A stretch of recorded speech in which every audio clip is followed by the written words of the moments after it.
y'all checking out Renada Rose. Renada Romaine, cuz. Well, you are definitely different. Right. Your music is different. Run, Ricky, run. Right. When I first heard that joint, I was like, wait a minute, am I really hearing Juice right now? Like, am I really hearing Menace to Society? Like, how in the world did you come up with that concept? Were you sitting in your living room watching these movies and then said, oh, wait a minute, I want to make a song? No, the crazy thing is that I started with just the beginning portion of the hook first, and then it just kind of turned into, oh, I should do it just like this, you know. That was all later on, you know, when Slim, Famous School Slim, who produced the track, when it was just like a skeleton. It wasn't even like a full beat yet. Before he even finished the beat, I had the beginning portion of the hook, and then I was just saying "Run, Ricky, Run" as a joke, and somebody was like, they laughed and was like, yo, that's crazy. Right. And we just did it from there. Yeah. Well, when you watch the visual, you kind of see the brilliance of the record, though. Right. The storytelling and the creativity. You are this vivid storyteller. Yeah, you know, and the crazy thing is that with this whole, like, especially right now with music, you know, everybody said that there wasn't nothing that can be done new. You know what I'm saying? Right. And in all reality, this record here, conceptually, it has never been done. Right. You know what I mean? So so now you see that there is things that can still be done in hip hop that can just keep pushing the genre forward and so forth and so on. I think that's so important, especially for New York artists, because like everybody's trying to quote unquote bring New York back. We've heard the overused term, you know, and it's great to pay homage to the great ones like the Nas's and the J's and the Bigs and, you know, people that I'm sure you've been inspired by, but I'm not necessarily seeing these artists do something new. Perhaps you're going to feel that way. Right. You know, that's just what I'm trying to do now. And my thing is that it's like, you know, I don't even see the point of saying, you know, we're bringing New York back. You know, what's the point of that? You know, just do it. And you don't have to tell nobody I'm the person carrying the torch for. No, just do it. Just do it. Just make the record. You know what I mean? And heat it up and get hot, and that's it. Then you know, and just keep pushing forward. You know. Yeah. I think it just, you know, especially because, like, you know, when Bobby Shmurda and them, and, you know, the whole GS9, you know, Frida 9, you know, they opened the door for, you know, other people to see. Did you just say Free the 9? Yeah, I just said Free the 9. Lord. Then this whole situation with them being locked up was kind of like, you know, it really disappointed a lot of people. Have you been in contact with them? No, not since they've been locked up, you know, because, you know, me and Rowdy had a, you know, we spoke a couple times. We even have a record that we have together too, and they, you know, we just kind of really waiting to see what they're gonna do.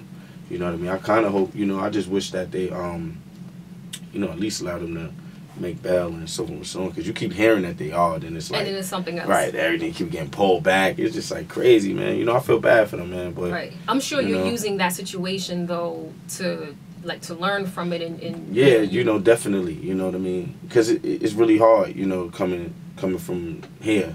It's really hard because, you know, it's like once you start becoming, you know, to the point where you're getting some kind of notoriety, some kind of fame, and, you know, maybe, you know, even some money, you know, it's almost like a bullseye becomes on your back. You know what I mean? And it's unfortunate because it's like, you know, everybody knows you and you don't know anyone.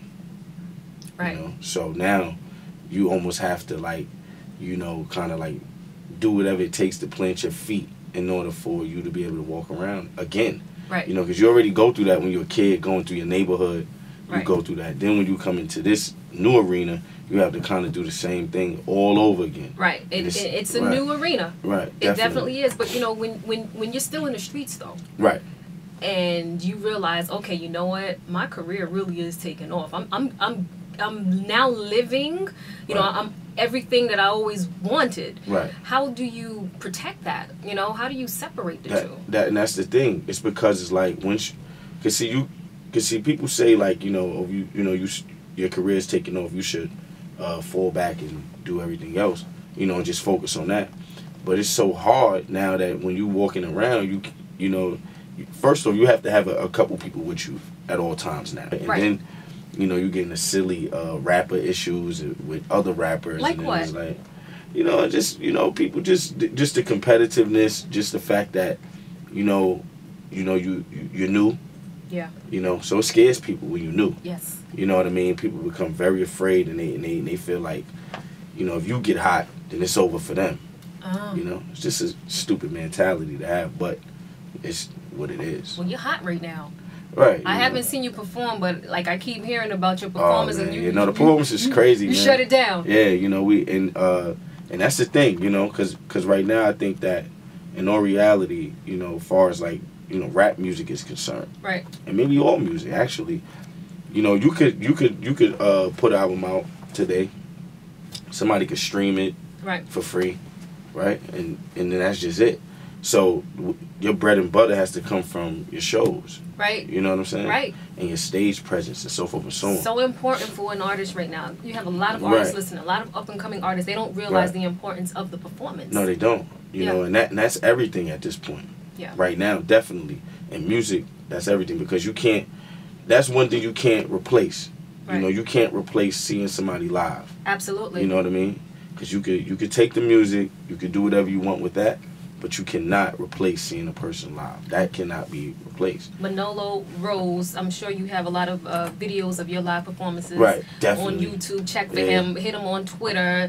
Check for the music on SoundCloud. He's definitely a rising star. All right, I want to discuss this whole Troy Ave thing, and I just kind of want to clear the air on it, because I'm feeling like Troy is looking kind of bad, like a bad businessman, like he stole a record from you, and before you respond, I want to play the original. The original, All About the Money. It was your record. You wrote it. Right? You created the song. It's called Dopeman. Right. And when we come back, just explain how Troy Ave got it, turn it into All About the Money. Right. Sip Up Nation. Manolo Rose is hanging out with us on Sirius XM 44. So Manolo, when we left off, we played the original to All About the Money, your record. How did Troy Ave get it and turn it into All About the Money? The way he got it was he looped the ending portion of the beat, and because originally we were gonna give it to him originally, and it just kind of took too long to get back to us to actually, you know, do it. So I actually put it out myself. You know, due to the fact that I was waiting maybe for like a month, to put the Dopeman track out. So I put it out, and then once I put it out, he, you know, he contacted me in the manner saying, like, you know, he still want the record, but I told him, you know, I'm gonna keep it for myself. Right. So in that, you know, within that, he was like, well, I'm gonna still remix it. And I was like, you know, yeah, it's cool. So you gave him the green light. Yeah, to remix it, but you know, when he looped the ending portion of the beat and put it out, you know, he put it to the radio. The way he gave it to them was as if it was his record. Okay. So, you know, and it was just. Did you have a conversation with him about it, about the situation? After that was done. Yeah. Yeah, we had a conversation after that. Okay. And everything was kind of like, you know, I was like, you know, it was a heated thing back and forth for a little bit, and then everything kind of like worked out, and it kind of just started going south because it was like, you know, just a ton of issues. You know what I'm saying? It was like, just a bunch of, you know, he said, she said kind of thing. As you tell the story, you know, I can just feel like I can see that it's one of those painful things. Nah, it's the crazy thing is that it's like when, you know, when something like that happens, you know, you get angry, you're upset, but then after a while, you know, as a businessman, you have to just learn that, like, all right, what can I do to just make the situation right? Absolutely. And that's exactly what I did. So, you know, we moved on. You know, I went on to run Ricky Ryan. He moved to the Doodle record, and that was cool. Right, and you are in the video for All About the Money. Yeah, but you know what? I hope that you two can definitely make it right. Yeah, everything is cool. Forward. Everything is cool and straight. You know what I mean? At this point, you know, I have no issues with him. I'm pretty sure he has no issues with me. Everybody moved on. Everybody doing their thing. Right. You know what I mean? Shout out to them. Right. It's cool. First taste of the business. Right. You know. Yeah, definitely. Unfortunately. You know, unfortunately. Yeah. So it's like, you know, it's cool now.